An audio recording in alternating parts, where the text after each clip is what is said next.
কুমিল্লার ময়নামতি সেনানিবাস থেকে আনুমানিক ৫-৬ মাইল উত্তর-পশ্চিমে অবস্থিত ভারেল্লা গ্রামে এই মাজারটি ভারেল্লা মাজার নামে পরিচিত।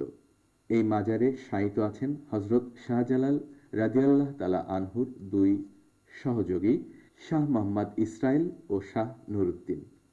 মাজার ছাড়াও ভারেল্লাতে রয়েছে ৭০০ বছরের পুরনো একটি মসজিদ। এই মসজিদ ও মাজার দেখার জন্য প্রতিদিনই অনেক লোক এখানে হাজির হন। মসজিদটির প্রথম প্রতিষ্ঠাতা শাহ মোহাম্মদ ইসরাইল ও শাহ মোহাম্মদ নুরউদ্দিন।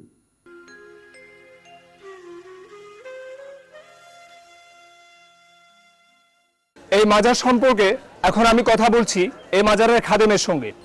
আপনার নাম? আমার নাম মোহাম্মদ শাহজাহান। আপনি এই মাজারে কতদিন যাবত খাদেমগিরি করছেন? ৮ বছর। ৮ বছর। এই মাজারে যে যারা শায়িত আছেন তারা কারা?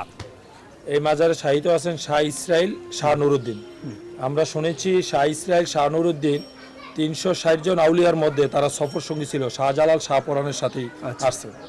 এই মাজার ইতিহাসে বলে ৫০০ বছর হয়েছে এই মাজার স্থাপন হয়েছে আর কি। ভারেল্লা মাজারের খাদেম থেকে আমরা জানতে পারলাম অনেক অজানা তথ্য। আরও জানতে পারলাম অসংখ্য ভক্তবৃন্দ প্রতিদিন এই ভারেল্লা মাজারে হাজির হন।